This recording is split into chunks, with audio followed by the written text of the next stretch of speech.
स्वस्थ अवस्था हर की सेवा। बाल अवस्था भी कहते हैं कि गुरबाणी में लिखा है वो स्वस्थ अवस्था गुरु की सेवा। तो अगर स्वस्थ अवस्था में गुरु की सेवा होती है तो फिर शोक अगन न व्याप।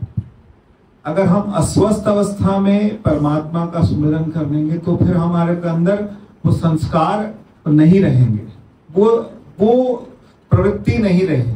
तो इसलिए ज्यादा कहते हैं बाल अवस्था हर की सेवा, शोक अगन न व्यापन, शोक अगन न व्यापन, मांगो राम ते एक दान, मांगो राम ते एक दान। नानक रंग लगा परमेश्वर, नानक रंग लगा परमेश्वर, बहुर जन्म नौ थापन, बहुर जन्म नौ थापन, मांगो राम ते एक दान, मांगो राम ते एक दान। सगल मनोरथ पूर्ण होए, सगल मनोरथ पूर्ण होए, सिमरो तुम्हारा नाम, सिमरो तुम्हारा नाम,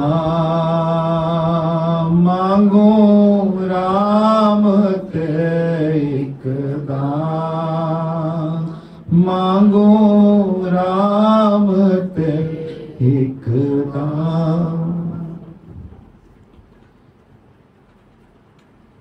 बचपन से अगर परमात्मा की सेवा का संस्कार बच्चों में पड़ता है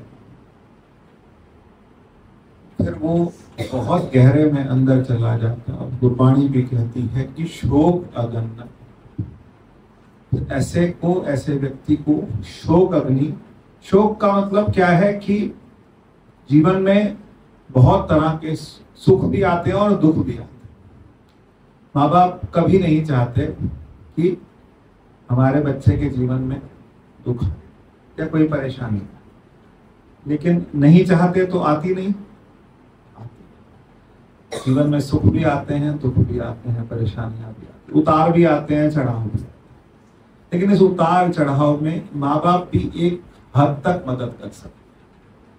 कुछ उतार चढ़ाव ऐसे भी होते हैं जिसमें माँ बाप की मदद नहीं कर सकते। कोई आर्थिक परेशानी आई तो माँ बाप कहते हैं चल, मैं, माँ कहती है मेरे पास पैसे रखें तू ये ले, मैं अपनी एफडी उड़ाती हूँ तेरे को दे, ये तो फिर भी समझ आता है। लेकिन कोई कोई दुख ऐसा होता है जीवन में जिसका धन भी इलाज नहीं, हमारा होना भी कुछ नहीं कर पाता। उस समय फिर क्या चाहिए? फिर सत्संग अगर किया होता है, क्योंकि ये द्वंद्व जो होता है ना, कोई कोई द्वंद्व अपना होता है, उसमें कितने भी सगे संबंधी हो जाएं, सब आ जाएं, सब मदद करने को आ जाएं, वो नहीं पूरा कर पाता। वो द्वंद्व कौन पूरा कर पाता है? अगर बच्चे ने बचपन में लोग पोलियो देते हैं ना, बच्चों को पोलियो की दवाई देते हैं, इसकी दवाई देते हैं, उसकी दवाई देते हैं, तो एक खुराक सत्संग के जीवन में बच्चों को जरूर दी जाए, क्योंकि जिनको बचपन में सत्संग की खुराक नहीं मिली होती फिर वो कहीं ना कहीं जीवन में जब ज्यादा परेशानी आती है तो वो विचलित होता है।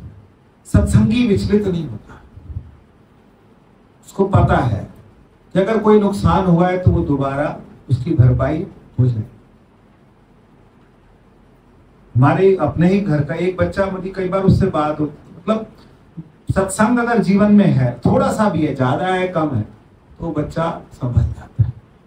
इसलिए कहते हैं बाल अवस्था हर की से।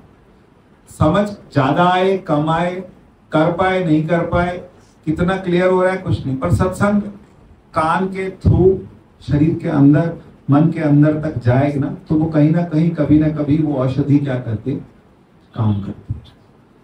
अभी हमारा पिछला जो टॉपिक चल रहा था, वो टॉपिक निकल के आया था जीवन मुक्त।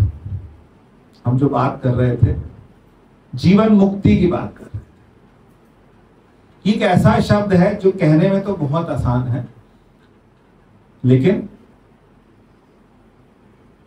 जीवन में उतारना बहुत मुश्किल। बद्रीनाथ चले जाओ, केदारनाथ चले जाओ, इस तीर्थ चले जाओ, उस तीर्थ चले जाओ, तो कहते हैं 4 धाम जिसने कर ले उसकी मुक्ति हो जाती है। जो गंगा सागर हो आया उसकी मुक्ति हो जाती है। वो जो ये तीर्थ कराया जिसने, जो गया जी चला गया उसकी भी मुक्ति हो जाती है, उससे पुराने पुरखों की भी हो जाती है। सब हमारे यहाँ धारणाएं बनी हुई। तो चलो एक बार को मानते हैं कि मुक्ति हो ही जाएगी, लेकिन हम जिस परंपरा से जुड़े हुए हैं, हम जिन गुरुओं से जुड़े हुए हैं, वो गुरु जीवन के बाद की मुक्ति की बात नहीं करते। वो बात करते हैं जीवन रहते हुए मुक्ति की। इस चीज को थोड़ा समझिएगा, समझने की कोशिश कीजिए कि एक होती है मुक्ति जीवन के बाद, कि ठीक है जी, इनको बस परमात्मा अपने चरणों में, आखिरी और अंतिम अरदास होती है, यही कहते हैं अपने चरणों में रखना, ऐसे रखना, वैसे रखना, बहुत तरह की बातें आती। लेकिन ये मरने के बाद की मुक्ति शायद अजामिल की जीवन मुक्ति थी कि मरने के बाद थी, या मरते समय की थी? अजामिल को भगवान ने मुक्ति मरते समय दी। आज भक्तों की बात करें, अजामिल को भगवान ने जो मुक्ति दी वो कब दी? कि नारायण मेरी रक्षा।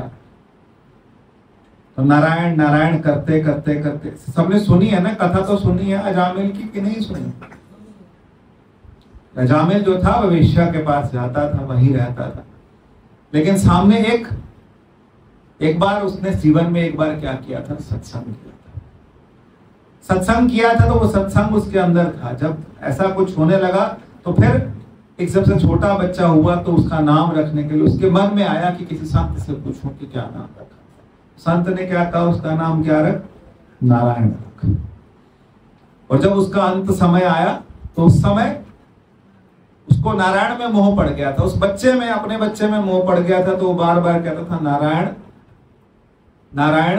वो बार बार बच्चे को आवाज दे तो बार बार नारायण नारायण होते होते जब शरीर शांत हुआ तो उस समय भगवान स्वयं आए लेकर।